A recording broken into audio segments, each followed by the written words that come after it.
selanjutnya saya rasa tidak perlu menyimpulkan karena tadi sudah sangat gamblang sekali beliau menjelaskan tentang apa itu ya ideologi dalam tafsir, kemudian dampaknya ada 4 tadi, kemudian yang terakhir tadi ya mengapa ada ideologi dalam penafsiran yang kemudian beliau mengatakan itu merupakan bagian dari problem hermeneutis ya.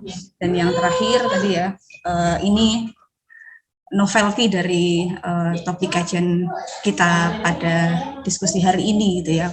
Bagaimana kemudian tafsir itu bisa mengkomunikasikan antara teks dengan realitas yang di tengah-tengah itu ada unsur ideologi ya. Dan kita tunggu karya beliau ya yang akan menulis tentang kritik terhadap ideologi dalam tafsir. Selanjutnya ini sudah ada beberapa pertanyaan ya, ada 2 dan ada beberapa tanggapan juga tadi. Untuk pertanyaan pertama, saya rasa ini tertuju pada sekedar untuk menginformasikan, Prof tadi untuk yang Pak Dr. Masrul Anam sudah presentasi di depan, jadi mengawali, ya. Oke, baik. Saya maaf tadi belum mendengarkan karena masih ada dipanggil Pak Rektor tadi ya. Oke. Terima kasih Pak Anam. Tadi Pak Dr. Masrul Anam menyampaikan tentang pendekatan fikih ya, spesifik ke pendekatan fikih dalam tafsir Al-Quran. Ada 2 pertanyaan yang masuk di kolom chat. Yang pertama, mungkin saya bacakan dari yang terakhir karena ini berkaitan dengan paparan Mas Didik ya, tentang tafsir Al-Kasyaf tadi ya, kemudian memantik keingintahuan teman-teman di sini mengenai tafsir Al-Kasyaf dari Bapak atau Mas ini ya, Mas Nurwatoni Janhari. Mau menyampaikan langsung atau saya bacakan? Barangkali mau menyampaikan langsung dengan dialog, monggo kalau mau ya penanya. Atau saya bacakan, dibacakan saja. Dalam ini Mas Didi ya, dalam Fihris karya Ibnu Nazim disebutkan bahwasanya Al-Kasyaf sebagai kitab tafsir kedua yang paling banyak memiliki syarah setelah Al-Baydawi. Bahkan disebutkan ya, pada awalnya kitab tafsir Al-Baydawi ini hendak menjadikan kitab tafsirnya sebagai syarah dari Al-Kasyaf. Sehingga pertanyaan dari Mas Nurwatoni adalah apakah data tersebut hendak membuktikan bahwasanya Al-Kasyaf tidak benar-benar Mu'tazilah karena munculnya banyak syarah tersebut di tengah hegemoni Ahlus Sunnah. Ini bisa dikaitkan juga, apakah nanti Prof juga mau menjawab karena tadi ya ideologi tafsir tadi ada yang berkaitan dengan kekuasaan yang ya, dan kemudian yang kedua dengan mazhab ya. Mas Didi, kemudian mungkin lanjut ke Prof Abdul Mustaqim. Ya, terima kasih Pak atau Mas Nurwatoni, salam kenal. Jadi begini ya, pertanyaan yang saya tangkap adalah ketika Al-Kasyaf itu dijadikan sebagai rujukan, dijadikan sebagai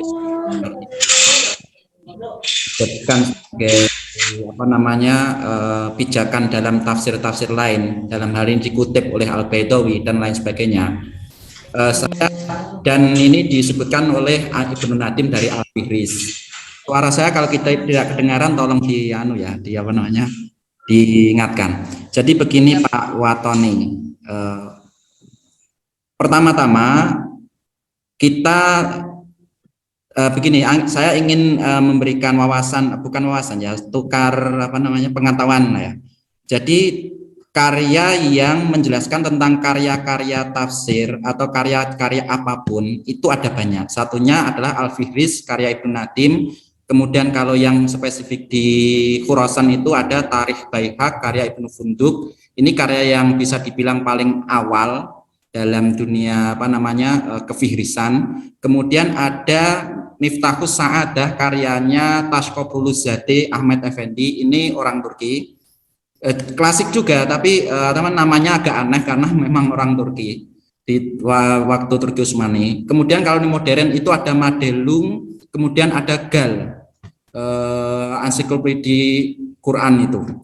Nah, di dalam kitab-kitab itu memang disebutkan bahkan kita tahu sendiri, kita bisa melihat kasyaf itu mempengaruhi banyak sekali tafsir setelahnya. Saya sebutkan salah satu yang paling banyak terpengaruh adalah Abu Su'ud Effendi atau tafsir Abu Su'ud, Isyadul Aqli Salim ila Mazayal Kitabil Karim. Itu karya tafsirnya. Silakan dilihat, itu banyak sekali terpengaruh oleh Al-Kasyaf. Kemudian Al-Baidawi itu mirip-mirip Al-Kasyaf. Kemudian tafsir-tafsir setelahnya, misalkan Ibnu Katsir kurang terlalu. Ibnu Ajibah silakan juga dilihat. Setelahnya itu mirip atau paling tidak mengutip dari Al-Kasyaf, atau paling tidak disebutkan fi Kasyafi atau qala Az-Zamakhsyari. Kalau qala Jarullah, karena dia sebutannya adalah Jarullah. Apakah ketika seseorang atau para ulama mengutip tafsir dari Al-Kasyaf itu kemudian diragukan ke Mu'tazilahannya? Belum tentu.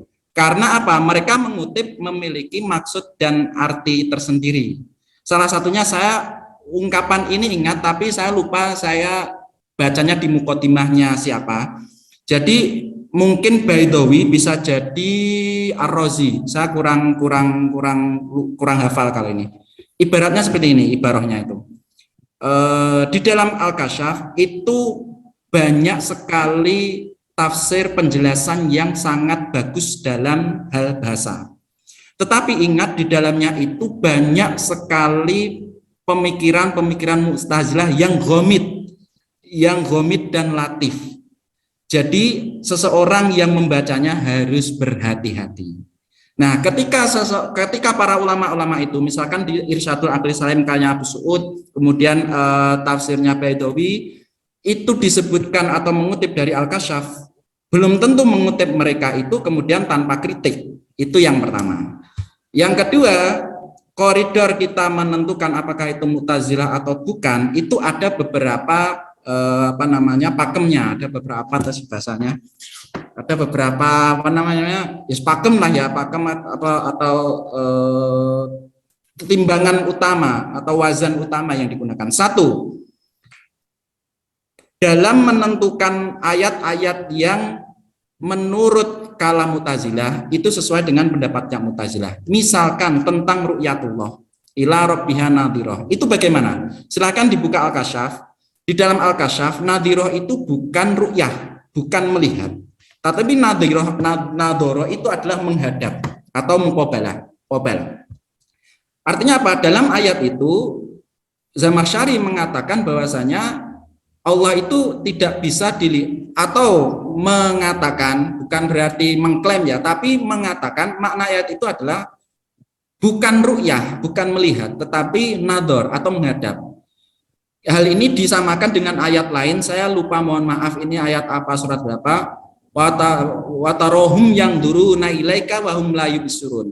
Engkau melihat berhara-hara itu yang duruna ilaika. Berhala itu melihat kamu, tetapi wahum la yubsirun, mereka tidak bisa melihatmu. Artinya apa?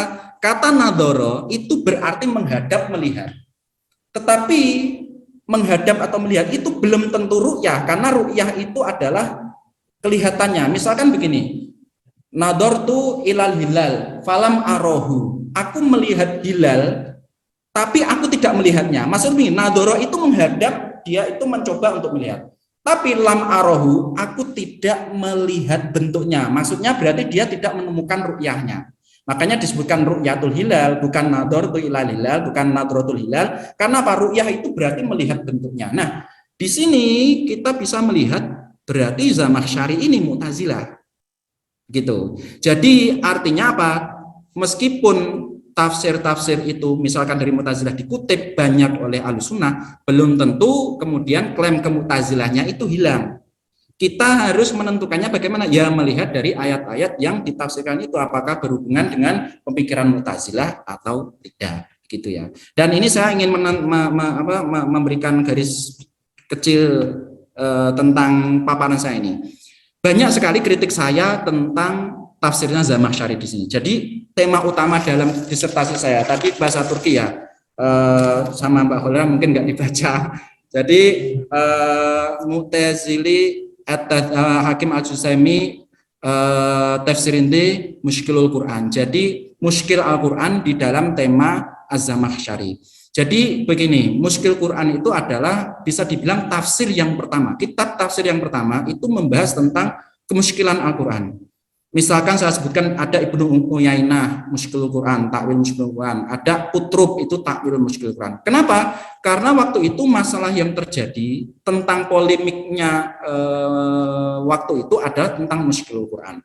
Nah, di dalam tafsir ini saya belum tentu setuju, walaupun tadi kelihatannya saya mendukung, bukan mendukung ya, yang namanya kita membahas penelitian itu tidak boleh tendensius. Saya diwanti-wanti oleh profesor-profesor saya, jadi saya tidak boleh mengatakan ini sesat, ini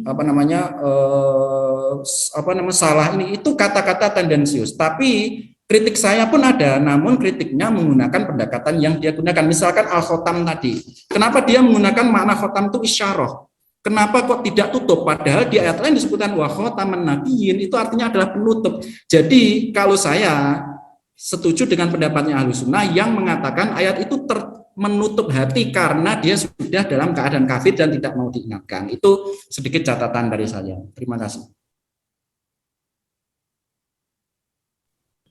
Terima kasih tanggapannya dari Mas Diki. Untuk selanjutnya dari Prof, barangkali ada tanggapan juga Prof dengan pertanyaan ini. Baik, ya saya hanya ingin mengingatkan pada diri saya dan mungkin sekaligus reminder pada teman-teman sebagai seorang akademisi atau researcher peneliti, memang sebenarnya tidak boleh buru-buru untuk menjat atau menghakimi ini terpengaruh pikiran Syiah, ini Mu'tazilah hanya gara-gara mengutip. Karena ini terjadi menimpa juga pada Pak Prof. Quraish Shihab yang dituduh Syiah, ya, tasyayyu, ya. Ada seorang ustadz itu yang nulis, saya sedikit kecewa sebenarnya kalau dokter kok cara nulisnya masih begitu kan gitu. Lalu menyimpulkan Pak Quraish itu Syiah gitu gara-gara Pak Quraish di dalam tafsirnya banyak mengutip pendapat tafsir Al-Mizan, ya, Toba-Tobai yang notabene Syiah. Nah, sama halnya misalnya orang yang buru-buru menuduh tafsir Al-Baidawi sebagai iktizal karena banyak mengutip pendapatnya Az-Zamakhsyari di dalam Al-Kashaf. Tapi kan harus dilihat apa yang dia kutip. Ya, saya setuju dari Mas Didi, ya. Dia ngutipnya kan min haitsu al-lughat, tahap tahlil al-lughawi. Dari sisi analisis kebahasaannya memang ini diakui. Mu'tazilah itu secara umum pakar di bidang bahasa. Abdus saja memuji dan menggunakan juga. Dia bilang di dalam muqaddimah tafsirnya itu bahwa saya nggak lihat tafsir-tafsir sebelumnya kecuali beberapa tafsir yang saya anggap penting, yaitu Al-Kashaf salah satunya yang dia banyak kutip, ya. Tapi kita tentu tidak bisa lalu menuduh Abduh itu Mu'tazilah misalnya, ya, bahwa Al-Baidawi, dan inilah juga kecerdasan Al-Baidawi memilah dan memilih data sehingga tafsir Al-Baidawi tetap sunni tafsir yang diterima di pesantren-pesantren di Indonesia, meskipun banyak mengutip pandangan Mu'tazilah terutama di dalam analisis kebahasaan, kan gitu. Jadi tidak berarti kalau mengutip pasti kemudian dianggap sepihak dengannya, dilihat-lihat dulu. Nah, cara melihatnya gimana? Nah, tadi Mas Didi sudah kasih salah satu penjelasan. Jadi cara melihat ideologi terhadap tafsir itu, ya kita harus paham konsep ideologi itu. Kalau misalnya kita bilang itu tafsirnya ada ideologi Mu'tazilah, berarti tentang ideologi teologi Mu'tazilah itu seperti apa, kan gitu. Ada konsep nafyus sifat, ya dah, misalnya, kemudian anti ru'yatullah fil akhirah misalnya, kemudian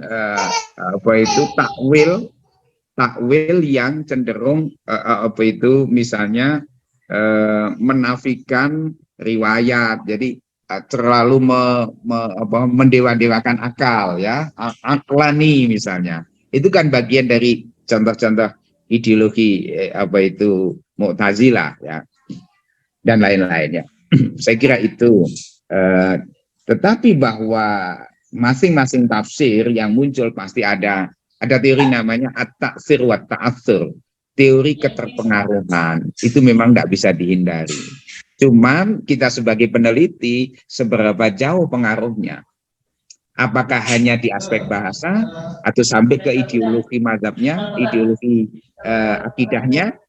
Nah, kita harus lihat. Nah, Pak Kures itu tidak sampai, karena kata Pak Kures, saya kritik itu tobak-tobai yang membolehkan mut'ah. Saya nggak setuju mut'ah misalnya. Saya kritik itu tobak-tobai ya yang mengatakan misalnya bahwa penafsir itu idealnya harus apa itu imam yang maksum gitu kan ya. Pertanyaannya banyak nanti, dari mana tahu bahwa itu imam maksum dan seterusnya. Saya kira itu Mbak Khalilah, ya. Terima kasih. Baik, terima kasih tanggapannya. Yang kedua ini dari Mas Habibie Al-Amin, karena tidak menyebutkan untuk siapa pertanyaan yang ditujukan, saya rasa masing-masing narasumber bisa memberikan tanggapannya, ya. Pertanyaannya adalah bagaimana menetapkan standar sebuah karya tafsir itu otoritatif dengan menimbang konsep tafsir yang makbul dan tafsir yang mardud dalam konteks keindonesiaan dan kekinian, barangkali saya tambahkan, ya, karena kita hidup di era sekarang. Dari Pak Anam dulu, kemudian Mas Yudi dan Prof. Mungkin dalam konteks fikih dulu, ya. Fikih ini juga kerap kemudian memantik perbedaan pendapat. Pak Anam, ya, Pak Anam dulu. Iya, baik. Baik, Bu Khalilah.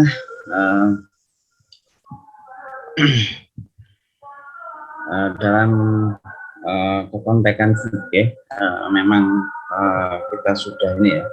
Tapi sebelum kepada fikih, kita sudah ini, ya, sudah memahami beberapa sulutul mufassirin, ya.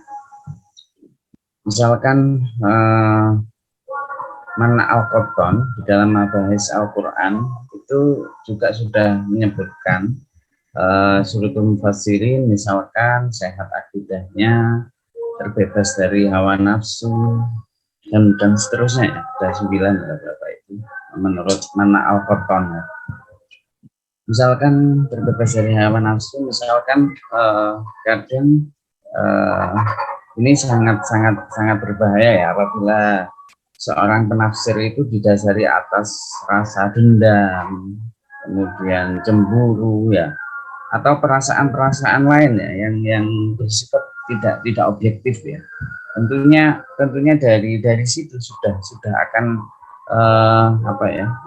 memenuhi keinginannya sendiri, ya. Dan itu nanti akan kita kembalikan kepada mufassir tersebut, ya. Misalkan juga tentang sulutul mufassirin, ya, memahami bahasa Arab, ya, nahwu, shorof, dan balaghah dan lain sebagainya, ya. Itu juga kita, karena penafsiran dipengaruhi oleh kepribadian, latar belakang keilmuannya, ya. Apabila seorang mufassir tersebut tidak menguasai dasar-dasar dari ilmu tersebut, maka ya otomatis penafsirannya akan jauh, ya. Akan jauh dari suatu kebenaran atau koridor-koridor yang sudah ditentukan oleh ulama. Jadi itu dari saya, kita harus mengkaji dulu syarat-syarat ideal menurut berbagai macam ulama, ya. Kemudian kita kembalikan kepada kepribadiannya, kepada keilmuannya, kemudian tempat tinggalnya itu akan mempengaruhi, ya.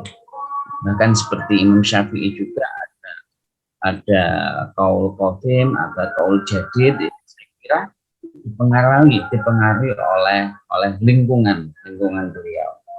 Ya, demikian dari saya. Baik, tanggapan selanjutnya dari Mas Didik, menetapkan standar ya, tafsir yang otoritatif ini. Terima kasih. Kalau saya dengar pertanyaan ini malah saya jadi ada pertanyaan lagi. Jadi standar otoritatif itu untuk siapa? Kemudian apakah untuk kita sebagai akademisi atau untuk masyarakat atau untuk siapa? Karena begini, tafsir itu menurut saya bagi akademisi ya, itu semua otoritatif, semua standar dan otoritatif. Kita nggak bisa menolaknya. Makanya bagi kita akademisi itu nggak ada namanya tafsir mardud. Semuanya ya makbul, karena kita harus menelaah itu semuanya. Misalkan gini, kita katakanlah misalkan Nasafi, itu kalau daripada baca Nasafi mungkin baca Jami'ul Bayan di Tobari, miliknya Tobari. Karena Tobari lebih lengkap dan lebih menjelaskan banyak riwayat daripada Nasafi. Oh ya enggak, karena Nasafi dia merekam pada masa-masa setelah Tobari tidak ada. Jadi semuanya itu enggak boleh semuanya enggak boleh harus makbul. Misalkan kita katakan Kasyaf itu Mu'tazilah, itu mardud, enggak boleh dibaca. Yo enggak. Kalau kita nggak baca, bagaimana kita bisa tahu problematika yang sebenarnya yang hidup di tubuh Mu'tazilah misalnya gitu.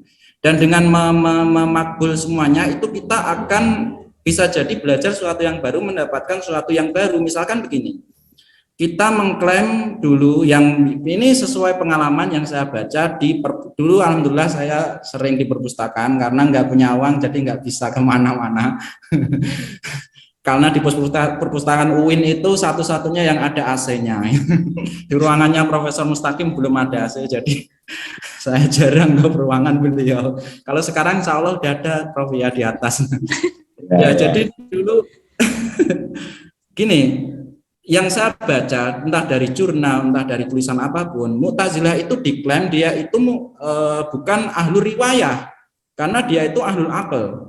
Itu semua terbantahkan. Silahkan baca At-Tadhib Tafsir. Semua riwayah dari masa mutaqaddimin kita sebutkan, misalkan Abul Hasan Al-Asy'ari, kemudian ada dari Ibnu Abbas, kemudian dari para sahabat-sahabat yang lain, Al-Kalbi dan lain sebagainya. Semuanya ada di sini. Bahkan menurut menurut Erolu itu yang penulis, menurut saya penulis pertama review tentang Hakim Al-Jushami ini sebagai person bukan tafsirnya. Dia menyebutkan tafsir Hakim Al-Jushami ini adalah ringkasan dari Jami'ul Bayan fi Ta'wili Ayil Quran karyanya At-Tabari. Nah, jadi dengan membaca ini klaim kita runtuh. Katanya Mu'tazilah ahlul aqal. Nah, ini riwayat ditolak. Buktinya di sini semua riwayat, kebanyakan dari para sahabat dan tabi'in, semuanya ada. Kemudian ada klaim seperti ini, Mu'tazilah itu menolak nasakh. Dia menyebutkan hadza tadullu ala wujudin naskhi fil Quran. Hadil ayat tadullu ala wujudin naskhi fil Quran. Ada di sini. Nah, dengan ini kan kita belajar tidak harus menjustifikasi.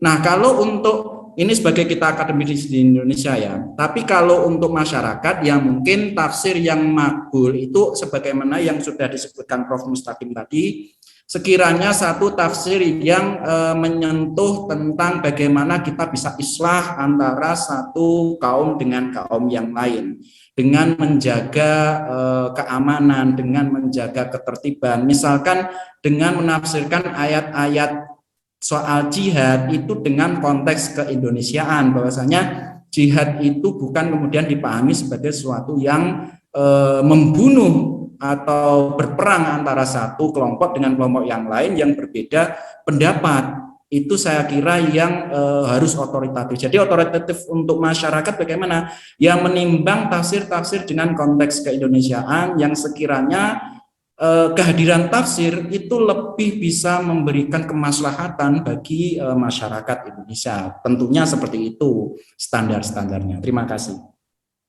Baik, terima kasih. Untuk selanjutnya tanggapan dari Prof mengenai standar tafsir yang otoritatif. Ya, memang ada pertanyaan lanjutan tuh. Lalu pertanyaannya, siapa yang punya otoritas untuk memberi standar yang otoritatif? Ya kan? Siapa yang punya otoritas atau siapa yang otoritatif untuk memberi standarisasi yang otoritatif? Jadi oke lah. Tapi karena ini saya kira pertanyaan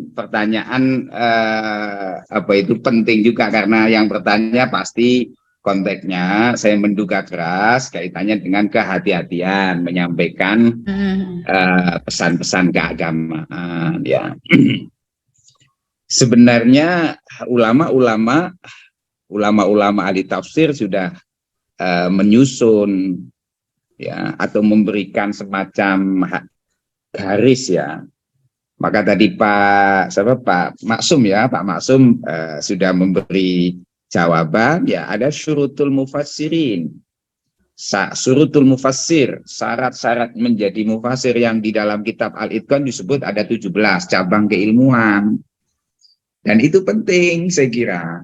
Ini sebenarnya kalau saya memahami, menerjemahkan atau bagian dari memaknai ayat fas'alu ahla dzikri in kuntum la ta'lamun. Ya tanya kepada ahlinya lah. Ahli zikir itu, zikir di sini tidak pengertiannya zikir la ilaha illallah, enggak ya. Ahli zikir itu ahli ilmu maksudnya, ahlal ilmi. Karena orang yang berilmu itulah dia yang banyak ingat, ya kan gitu.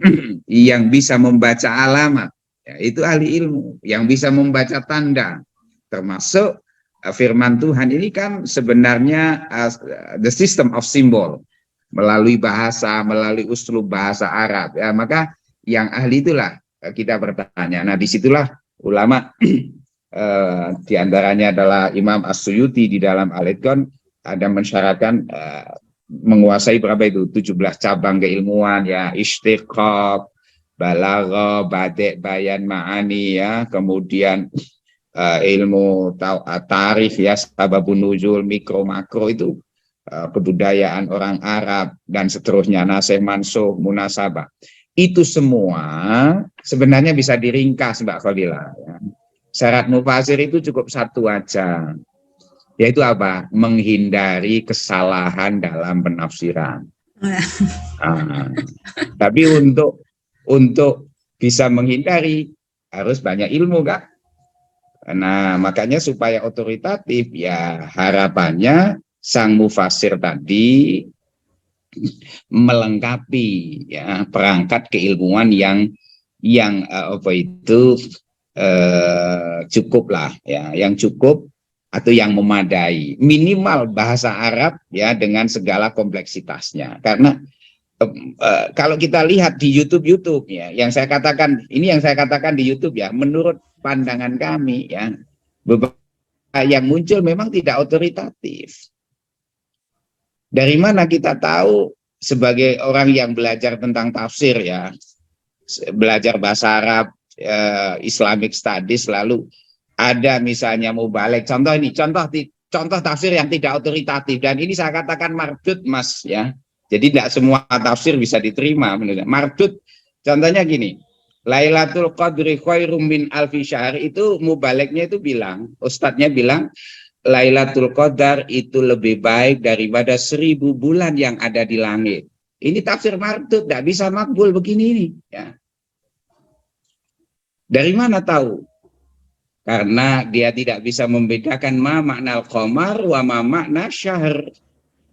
Quran tidak mengatakan Lailatul Qadri khairum min alfi qamarin. Qamar itu planet, bulan yang ada di langit. Sementara syahr itu adalah hari, bilangan kumpulan hari sampai 29 sampai 30 hari itu 1 bulan. Lah karena ustadznya tadi hanya baca terjemahan, ya toh? Lalu dia menafsirkan, oh Lailatul Qadar itu lebih baik daripada 1000 bulan. Bulan apa yang dimaksud ya? Oh bulan yang ada di langit. Nah, ada wa tafsir mardudun wa dhalun mudil. Ya. Kita harus berani katakan itu. Jadi bahwa kita sepakat bahwa tafsir itu Quran itu hamalatul wujuh iya. Tetapi tidak berarti kemudian setiap tafsir bisa diterima. Kalau tidak mahmal, tidak ada mahmalnya ya harus ditolak lah. Contoh lagi, saya kasih contoh. Ini diyakini oleh orang Buton. Sebagian masyarakat Buton itu sangat percaya diri bahwa Buton itu ada di dalam Quran. Karena katanya di Quran ada ayat fi butunihim, ya, ya, butun jadi buton gitu loh. Nah ini kan ya tidak benar kan itu. Butun jadi buton, kota Buton itu disebut di Quran. Nah, yang begini ini ya martut lah, ya. Saya pastikan itu ya martut. Ya, contoh lagi, saya kasih contoh banyak ya, yang ini muncul di era sosmed juga ya. Ada seorang ustadz bilang menikahi saudara sepupu itu haram. Ya, ini Pak Maksum yang ahli fikih ya. Menikahi saudara sepupu itu haram karena dianggap mahram. Ini ustazah ini jelas nggak paham fikih itu, ya kan? Saudara sepupu kan masih boleh dinikahi, dia bukan mahram. Tapi di dalam penjelasannya, menikahi itu ada di Quran, ya, bahwa menikahi mahram haram. Iya, menikahi mahram haram, tapi saudara sepupu itu bukan mahram. Nah, ini contoh tafsir yang mardud ya. Tapi jadi begini, kalau boleh saya sedikit kasih highlight ya. Hal-hal yang bersifat fiqhiyah yang memang mukhtalafi ya, maka kita memberi ruang perbedaan-perbedaan itu untuk sama-sama ditoleransi. Tapi hal-hal yang bersifat itu usul ya, pokok, dan itu masuk sawabit, maka menyimpang dari yang usul yang sawabit, kita bisa katakan itu tidak otoritatif tafsirnya ya. Siapapun yang mengatakan kan gitu. Misalnya ada orang mengatakan begini, contoh bahwa kehidupan itu hanya di dunia saja, nggak ada kehidupan akhirat. Ini jelas menyangkut usul. Kok ada orang mengatakan kehidupan ini hanya di dunia saja, nggak ada kehidupan setelah. Itu jelas bertentangan dengan Quran. Quran mengkritik mahiyah terhadap kaum tahriyin yang mengatakan mahiyah illa hayatuna dunya namutu wa nahya wa ma yuhlikuna illa dahr. Itu kata Quran, inhum illa yadhunun, mereka hanya menduga-duga ya. Nah, ini contoh yang mardud. Nah, tapi hal yang sifatnya misalnya perdebatan apakah wajah boleh ditutup apa tidak, menyentuh tangan, sentuhan terhadap perempuan itu membatalkan apa itu wudhu apa tidak, kemudian yang lain-lain ya, yang furuk-furuk tadi, termasuk yang mungkin ini dianggap furuk juga. Karena clear disebut di dalam kitab Asbah wa Nadhair misalnya oleh Imam As-Suyuti, nikah mut'ah itu dianggap bagian dari syubuhat. Sehingga kalau ada orang berzina tapi dia ngakunya nikah mut'ah, itu tidak boleh dihukumi kisos, tidak boleh dihukumi had zina karena ada syubuhat. Itu sejalan dengan sabda Nabi, idra'u al-hududa bisyubuhat. Jadi di antara syubuhatnya itu. Nah, saya kira itu Mbak Khalilah ya. Jadi tetap ada apa itu koridor ya, maka ada syurut, ada qawa itu tafsir wa dawabituhu likayakuna tafsiran sahihan wa tafsiran mu'tamadan atau otoritatif tadi ya. Tentu saja tadi perdebatannya siapa yang menurut siapa ya, nanti menurut Sunni mungkin tidak otoritatif, menurut Syiah mungkin otoritatif lah, karena ini yang bertanya saya yakin Sunni ya, tentunya yang dimaksud otoritatif inda ahli sunnah wal jamaah ya, yang memiliki apa itu tafsir-tafsir yang memiliki sumber-sumber riwayat yang kuat, yang memiliki basis logika keagamaan, usul fikih yang kokoh, yang memiliki sandaran-sandaran kebahasaan yang kuat, dan tidak bertentangan dengan prinsip-prinsip syariat bisifatin amah, maka itu sebagai tafsir yang insya Allah bagian dari yang otoritatif. Ada dua kata, otoritatif dan otoriter, yang dikritik oleh Abul Fadl ya, itu adalah tafsir yang otoritarianisme. Kita butuh otoritatif, yakni tafsir yang sejalan dengan kita. Terima kasih.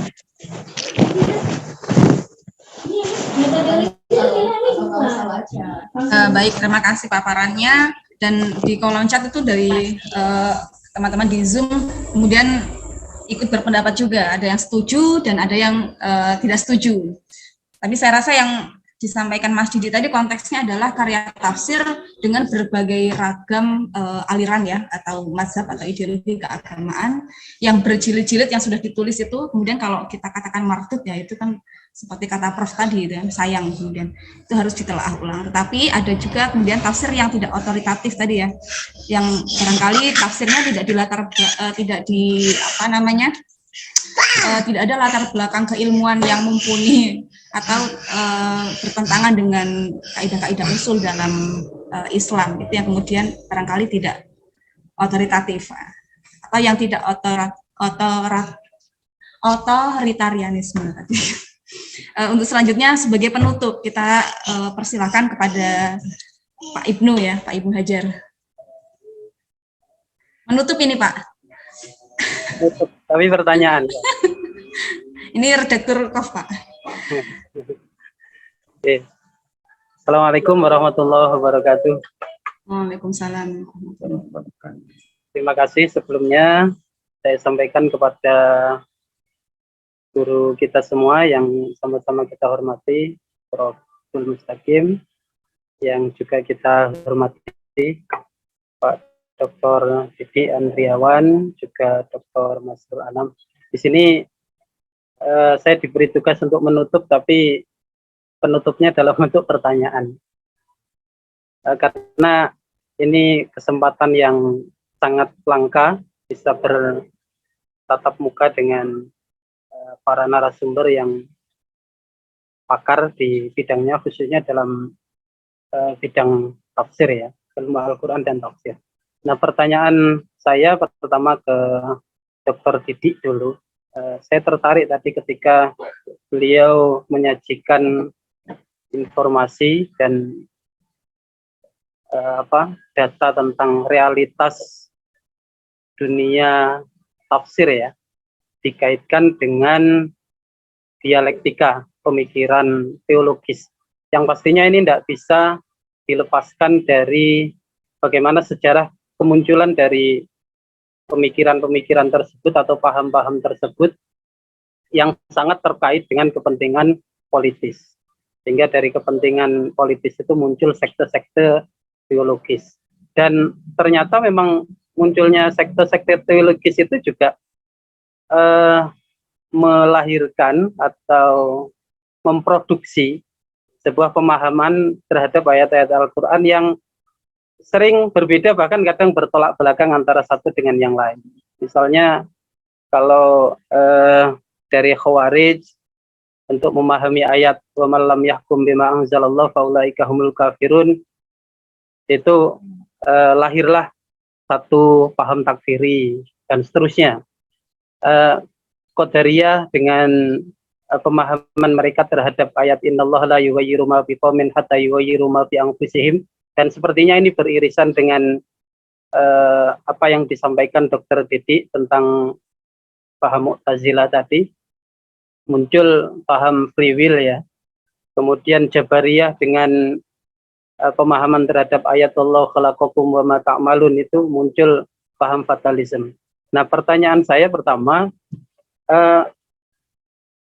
sejauh mana sebenarnya infiltrasi atau tasarruf dalam istilah Prof. Mustaqim tadi, tasarruf paham-paham teologis ini dalam metode dan pendekatan tafsir masing-masing sekte ini, sehingga ini kan berkonsekuensi nanti memunculkan corak tafsir.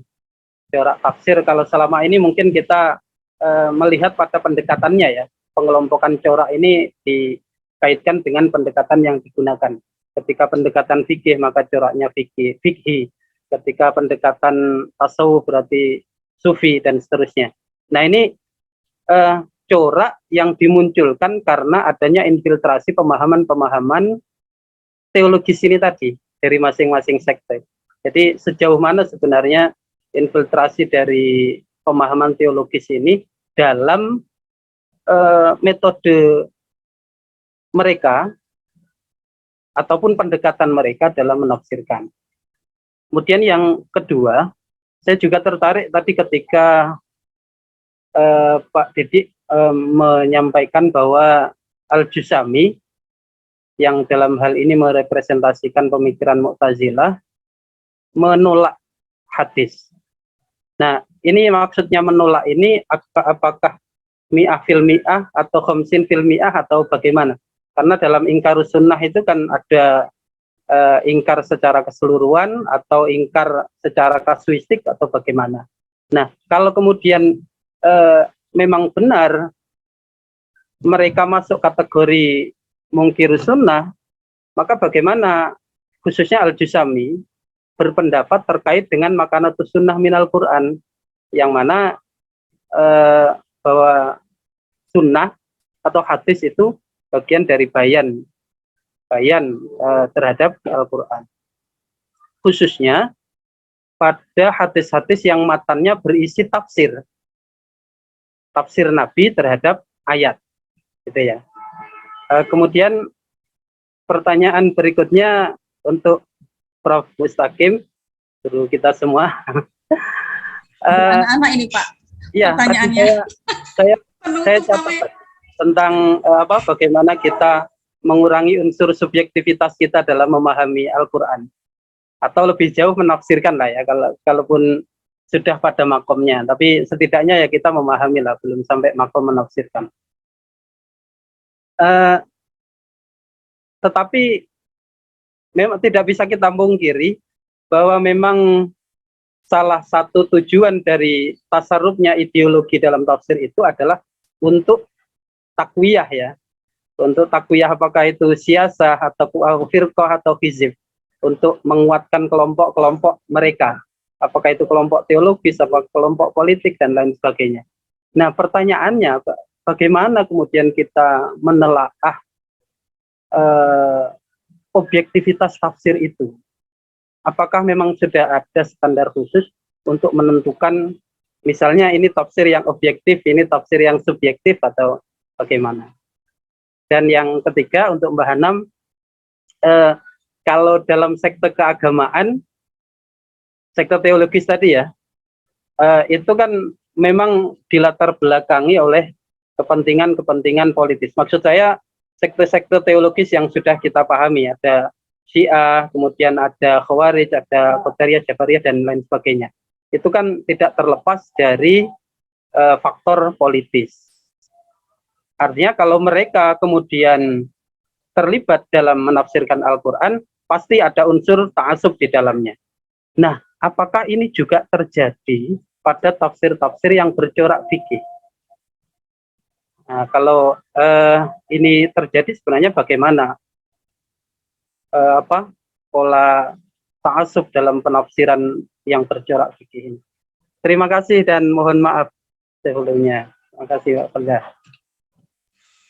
Oke, ini pertanyaan pamungkas deh yang terakhir ya. Ada satu-satu untuk narasumber kita. Sebelum menjawab, saya ingin sekedar memberikan info untuk para peserta untuk absensi ya, tidak ada absensi Pak ya ini. Nanti setiap peserta yang sudah bergabung di grup atau sudah mendaftar otomatis akan mendapatkan sertifikat. Untuk selanjutnya tanggapan terakhir dari masing-masing narasumber karena temanya memang sangat menarik. Dari Mas Didik. Ya, terima kasih untuk Pak Ibnu Hajar. Salam kenal Pak Ibnu Hajar. Insya Allah kan kita sama-sama ke Kediri nanti bisa ngopi-ngopi bareng. Ya. Oh, siap-siap. Saya dapat banyak cerita dari Pak Makmun ini tentang. Oh gitu. Ya, insya Allah saya silaturahim. Terima kasih untuk pertanyaannya. Wah, ini pertanyaannya luar biasa.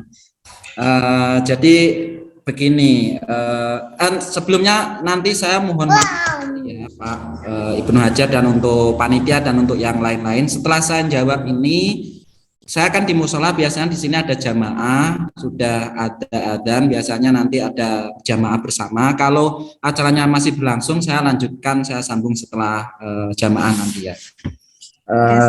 Jadi begini, bagaimana sih seberapa jauh pengaruh dari teologi-teologi yang ada atau madhab-madhab yang ada, firqah-firqah yang ada terhadap Al-Quran? Jawaban singkatnya ya Ustadz ya, sangat-sangat jauh dan sangat-sangat kompleks. Namun kita ya namanya akademisi ya, itu tidak bisa kemudian menjustifikasi dengan kerangka kita sendiri. Karena kalau kita menggunakan pemikiran mereka dari awal, itu menjadi sesuatu tafsir yang masuk akal. Artinya hal itu tidak kemudian bisa kita benturkan dengan pemikiran yang tidak sama atau berseberangan, karena pasti akan berseberangan. Itu yang pertama. Nanti saya contoh-contohkan kasusnya. Yang kedua, madhab itu mempengaruhi penafsiran. Sebaliknya penafsiran itu mempengaruhi madhab karena madhab itu butuh justifikasi atau istidlal dari sebuah dalil Al-Quran maupun Sunnah. Jadi perkembangan madhab itu enggak kemudian kita begini, misalkan Hakim Al-Jusami dalam hal ini adalah konteksnya Mu'tazilah. Di dalam madhab-madhab kita Ahlus Sunnah, kita menganggap Mu'tazilah itu lahirnya karena debat antara Wasil bin Atok dengan gurunya Hasan Al-Basri. Sehingga Wasil bin Atok keluar dan kemudian disebut sebagai Mu'tazilah karena dia keluar dari barisannya Hasan Basri. Itu kan klaim kita, itu klaim Ahlus Sunnah. Bagaimana pandangan mereka terhadap jati diri mereka sendiri? Itu sudah berbeda. Hakim Al-Jusami itu punya kitab namanya Fadlul I'tizal wa Tabaqatul Mu'tazilah. Itu dikarang oleh 3 ulama, satunya Hakim Al-Jusami yang terakhir, kemudian ada An-Nadham, kemudian Ad-Jubai. Di dalam kitab ini disebutkan bagaimana Mu'tazilah itu sanadnya turun-temurun sampai kepada Sayyidina Ali. Itu yang pertama. Yang kedua, banyak ulama-ulama yang Ahlus Sunnah mereka klaim, belum tentu kemudian klaim ini salah loh. Maksud saya ingin mengajak bagaimana pendekatan mereka sebenarnya dalam memahami konteks Al-Quran ataupun pemikiran mereka. Banyak ulama yang menurut kita Ahlus Sunnah mereka mengklaim merupakan golongan Mu'tazilah atau Ahlut Tauhid wal Adl sebutan mereka. Salah satunya siapa? Muhammad bin Idris Asy-Syafi'i. Mereka menyebutkan Muhammad bin Idris Asy-Syafi'i itu Ahlul Adl alias Mu'tazilah. Dia, Hakim Jusami menyebutkan banyak bukti-bukti dari Muhammad bin Idris ini yang menjelaskan tentang bahwasanya akidahnya adalah Ahlut Tauhid alias Mu'tazilah. Kemudian bagaimana? Nah ini kan banyak sekali pemikiran mereka itu yang mereka bangun berdasarkan metodologi mereka sendiri. Jadi kalau kita membenturkan dengan pemahaman kita atau metodologi Ahlus Sunnah sudah pasti akan bertabrakan. Kemudian contohnya sejauh mana pengaruhnya pemikiran, dalam ini saya mencontohkan tentang Jusami saja ya. Sementara tentang Mu'tazilah. Silakan jenengan baca tafsirnya Hakim Al-Jusami. Dimanapun tempat ada bagian terakhir itu namanya Al-Ahkam. Al-Ahkam ini artinya bukan hukum fikih. Al-Ahkam itu kalau untuk ulama klasik, ulama abad pertengahan itu disebut sebagai dalilnya Al-Quran. Jadi ahkam itu bukan melulu fikih dalam Al-Quran, bukan, atau ayat-ayat hukum, bukan. Ahkam itu artinya apa? Ayat ini itu kesimpulannya itu apa sih? Istidlal atau dalil yang disebutkan dalam ayat itu apa? Di sini banyak disebutkan wahadhil ayatullu ala raddi ala fahmil jabariyah wal musyabbihah. Ayat ini adalah dalil ditolaknya pendapat jabariyah dan musyabbihah. Rata-rata seperti itu. Artinya apa? Sangat jauh keterpengaruhan Mu'tazilah di dalam tafsir. Namun tetap saya kasih gambaran, kalau dia menyebutkan hal itu adalah sebuah kebenaran karena dia berpikir dengan kerangka Mu'tazilah. Berpikir kerangka Mu'tazilahnya apa? Satu, dia menjelaskan ayat itu dengan menggunakan al-lughah. Inna anzalna Qur'anan Arabiyyan. Quran itu bisa didekati dengan bahasa Arab. Salah satu contoh yang membedakan antara Mu'tazilah dan Sunni tentang ayat-ayat huruf muqatta'ah. Huruf muqatta'ah itu pasti bisa dipahami. Karena apa? Kalau tidak bisa dipahami, kenapa diturunkan kepada manusia? Itu bedanya dengan Ahlus Sunnah. Ahlus Sunnah, silakan baca tafsir Jalalain. Alif lam mim wallahu a'lam bimuradihi. Alif lam mim shad wallahu a'lam bimuradihi. Loh, kenapa kok semua wallahu a'lam? Semua tafsir itu wallahu a'lam. Itu kritik Mu'tazilah yang kita juga sebenarnya kesulitan untuk menjawab ini. Tapi bagi Mu'tazilah itu ada artinya. Alif lam mim dzalika, dza itu kembali kepada alif lam mim. Artinya apa? Alif lam mim itu adalah nama Al-Qur'an. Di situ dia istidlalnya apa? Di dalam bahasa Arab ada namanya Ibnul Lam. Jadi lam itu sebagai nama tidak masalah. Nah gitu. Tapi kalau ke sejauh mana, dan itu ditarik pemahaman Mu'tazilah. Jadi tidak ada ayat Al-Quran yang tidak bisa dipahami. Semuanya seperti itu. Jadi sejauh mana semua bisa dibilang Mu'tazilah. Bahkan seakan-akan tafsir ini diciptakan untuk memojokkan paham dari musyabbihah. Musyabbihah itu salah satunya Hanabilah, pengikut Ahmad bin Hambal. Kemudian ada pengikutnya siapa? Karomiyah, itu jelas. Jahmiyah, ya, semuanya itu dia seakan-akan ayat Al-Quran itu hanya untuk mengkritik. Tapi sebenarnya di dalam tidak semuanya. Maksud saya gini, saya menyayangkan kenapa kok dia kesimpulannya hanya untuk paham Jabariyah dan Musyabbihah. Harusnya tanpa kesimpulan ini, itu tafsir ini bakalan bagus. Karena apa? Banyak sekali riwayat yang datang dari ulama-ulama terdahulu yang mungkin tidak ditemukan pada tafsir-tafsir setelahnya. Kemudian yang kedua tentang pengingkaran Jusami terhadap hadis. Nah, ini kita harus memahami begini Ustadz. Hadis dalam kerangka Mu'tazilah dan Ahlus Sunnah itu berbeda. Di Mu'tazilah kita meyakini ada Sahihain, Sahih Bukhari dan Muslim. Kemudian ada Kutubus Sittah, Kutubus Tis'ah, kemudian ada Mustadrak, misalkan Mustadraknya Hakim. Itu kita akui sebagai kitab ahli hadis. Kalau tidak mengakui itu adalah orang yang fasik atau kurang imannya. Itu klaim kita, karena kita metodologi berpikirnya seperti itu. Beda dengan Mu'tazilah. Mu'tazilah tidak memiliki sebuah turos yang kemudian mereka akui sebagai sumber utama dalam bidang hadis. Nah, lalu hadis mereka berasal dari mana? Hadis mereka adalah berasal dari guru-guru yang mereka riwayatkan dari dan mereka klaim itu berasal dari Rasulullah SAW yang kebanyakan itu sama dengan hadis yang diriwayatkan oleh Ahlus Sunnah. Misalkan begini, di dalam Asbabun Nuzul tentang innallaha la yaghfiru ayyushraka bihi wa yaghfiru ma duna dzalika liman yasha. Di ayat itu di Asbabun Nuzul disebutkan para sahabat itu sebelum ayat itu turun, mereka mengkafirkan kalau ada orang yang fasik, maka mereka menyaksikan mereka bahwa itu masuk neraka. Oh, orang ini fasik pasti masuk neraka. Tapi setelah ayat itu turun, mereka terdiam. Karena apa? Orang fasik belum tentu masuk neraka, begitu. Oleh Hakim Al-Jusami di sini dikutip, begitu.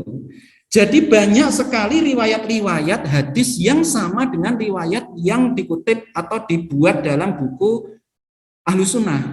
Tetapi ada beberapa riwayat yang mereka tolak dan mereka menganggapnya itu riwayat dari orang-orang mulhid. Karena orang-orang mulhid dahulu di dalam masanya Al-Jusami itu banyak. Mereka seakan-akan membuat hadis dan diriwayatkan dari Rasulullah.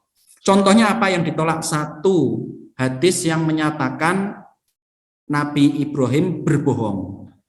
Loh, kenapa kok itu ditolak? Jadi mereka menolak hadis standarnya itu karena dia itu mengakui madzhab tangzih. Seorang nabi itu nggak boleh berbohong. Satu kali pun dia nggak boleh berbohong. Karena apa? Kalau berbohong satu kali, bisa dua kali, bisa tiga kali, bisa empat kali. Dan ini berbahaya untuk kelangsungan wahyu. Makanya mereka menolak sesuatu hadis yang dia itu mengurangi kewibawaan nabi. contohnya lagi tentang kemusyrikan Nabi Adam. Ketika Nabi Adam meminta anak, kemudian anaknya itu solihah asyurkam fata'alallahu amma yusyrikun itu loh awalnya. Jadi ayatnya gimana itu? Fata'alallahu amma yusyrikun ayusyrikuna mohon maaf ayatnya saya lupa. Jadi ayatnya itu ada dua insan, dia memohon anak. Ketika diberi anak, mereka itu menjadikan dia itu kafir. Ada riwayat yang menyatakan yang dimaksud ini adalah Nabi Adam. Jadi Nabi Adam ketika memberi, ini dikutip di dalam tafsir Al-Ibris, tafsir Jalalain, di tafsir Jami'ul Bayan, bahwasanya Nabi Adam itu berbuat syirik dengan cara menamai anaknya itu sebagai Abdul Har. Nah itu. Jadi Nabi Adam dibisiki setan, kalau kamu, jadi konteksnya begini, kalau Nabi Adam itu pengen anak tetapi nggak diberi, lalu setan itu memberikan was-was, kalau kamu pengen anakmu itu hidup, beri nama Abdul Harith atau Abdul Harth. Ternyata benar diberi nama Abdul Harth. Nah, inilah kesyirikan yang dilakukan oleh Nabi Adam. Tetapi menurut Ahlussunnah ini bukan syirik yang besar. Tapi menurut ahlu tauhid, menurut As-Sami, ini nggak boleh, riwayat seperti ini nggak boleh, meskipun riwayat ini masyhur di kalangan Ahlussunnah. Nah seperti itu. Jadi kita nggak bisa kemudian, oh berarti dia ingkar sunnah. Begini, riwayat sunnahnya itu pun udah berbeda. Jadi kita nggak bisa mengklaim dia ingkar sunnah. Buktinya dia mencatat sunnah-sunnahnya, hadis-hadisnya itu di sini. Hanya catatan, dia itu menolak hadis-hadis yang sekiranya satu mencederai tentang sifat tentang Allah, dua mencederai nabi-nabi, sifat nabi yang merendahkan nabi, ketiga yang memunculkan paham bahwasanya Allah itu memberikan kemampuan sehingga manusia itu bisa berbuat jelek. Karena apa? Kasab atau istitoah itu hanya untuk Allah, hanya untuk manusia. Nah itu jawaban yang sekiranya bisa menjawab pertanyaan dari Pak Ibnu Hajar. Mohon maaf sekali di luar ada yang menunggu. Nanti kalau masih berlanjut bergabung ya Pak Ibnu Hajar, mohon maaf sekali. Alhamdulillah untuk Profesor Mustaqim, Pak Masrul dan teman-teman, saya mohon undur dulu. Kalau nanti masih ada waktu, insya Allah saya langsung bergabung. Oke, siap. Maaf ya, assalamualaikum. Ya, terima kasih kami sampaikan juga Mas Didi. Baik, untuk selanjutnya yang terakhir ya, karena Prof. Abdul Mustaqim juga pamit tadi, mohon untuk undur diri juga. Yang terakhir penutup ya, jawaban tanggapan penutup dari Pak Anam atas pertanyaan dari Pak Redaktur. Baik, saya izin menjawab Pak Redaktur ya. Memang ini bisa berakibat sangat fatal ya, apabila mengenai ayat-ayat hukum ya, kemudian hanya ditafsirkan secara lugawi saja misalkan, itu bisa sangat fatal ya, bisa sampai sampai menyalahi syariat juga ya. Kalau tadi waktu saya presentasi itu Jasir Auda itu membagi hukum Islam ya, tentang ayat-ayat ahkam misalkan ya, ada yang namanya syariah, kemudian ada yang namanya fikih, kemudian ada yang namanya fatwa ya. Ya. Kalau syariah kan sudah jelas ini dipraktekkan oleh di zaman Rasulullah SAW ya. Kemudian fikih itu tadi pengaplikasian syariah yang sudah diaplikasikan oleh Rasulullah, kemudian dikuatkan dengan diaplikasikan oleh sahabat, oleh sampai madhab, sampai pada abad 14 abad terakhir ini ya, itu fikih. Kemudian ada yang terakhir yaitu fatwa, pengaplikasian dari syariah atau fikih itu tadi ya. Misalkan contoh yang fatal yang tidak tentang ayat-ayat hukum, tidak mengabaikan tentang kaidah-kaidah fikih. Misalkan tentang, ya mohon maaf, seperti Prof. Quraisy Shihab itu, beliau itu kan ahlul lughah, juga tafsirnya terkenal dengan adab wal ijtimai ya, yang tentang problematika sosial itu sangat cocok sekali. Dan akan tetapi ketika berbicara fikih, terutama tentang hukum jilbab ya, beliau sampai menafsirkan bahwa jilbab itu pakaian yang sopan ya. Ini masih timbul pertanyaan ya, sopan di mana ya? Nanti timbul pertanyaan akan itu sangat fatal sekali ya, apabila tidak menggunakan kaidah-kaidah fikih. Padahal beberapa ulama itu sudah membahas secara detail tentang hukum memakai jilbab, bagaimana caranya dan lain sebagainya. Jadi yang perlu diperhatikan adalah kita harus kalau menggunakan pendekatan fikih ya tidak lepas dari mazhab-mazhab yang muktabar. Kalau mazhabul arba'ah tentunya sudah muktabar. Kalau mazhab al-Zahiri ya itu sudah terkenal dengan ini ya, dengan agak begitu nyeleweng ya. Jadi dilihat dari sumbernya pun itu sudah bisa ya, sebelum kepada ke penafsiran. Jadi kembali lagi kalau menggunakan pendekatan fikih, makanya di dalam tafsir pun ada perdebatan yang ta'assub sekali, ada yang tidak ta'assub ya. Seperti yang saya contohkan itu Al-Qurtubi itu tidak ta'assub kepada mazhabul arba'ah, walaupun beliau mazhab Maliki. Jadi sekali lagi kita kembalikan kepada ayat-ayat yang berhubungan dengan fikih, dengan amaliyah, itu kita gunakan kaidah-kaidah atau koridor-koridor dalam ilmu fikih. Saya kira itu dari saya, Pak Redaktur.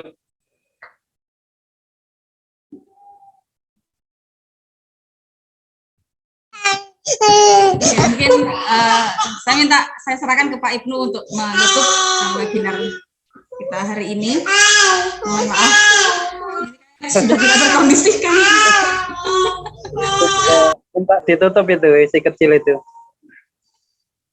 Iya, baik, terima kasih Bu Khalila, sekitar 3 jam memandu jalannya webinar ini.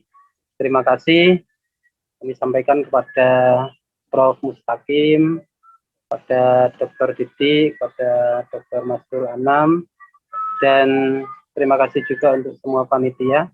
Tidak lupa pula untuk semua peserta yang berpartisipasi aktif dari awal sampai akhir. Kami mohon maaf jika dalam penyelenggaraan webinar ini banyak hal yang membuat kurang berkenan, tapi semoga apapun itu webinar ini tetap membawa kebaikan dan keberkahan untuk kita semua, dan mohon doanya untuk kami semua pengelola KOF semoga bisa mengupayakan KOF menjadi jurnal yang banyak menebarkan kemanfaatan. Assalamualaikum warahmatullahi wabarakatuh. Warahmatullahi wabarakatuh.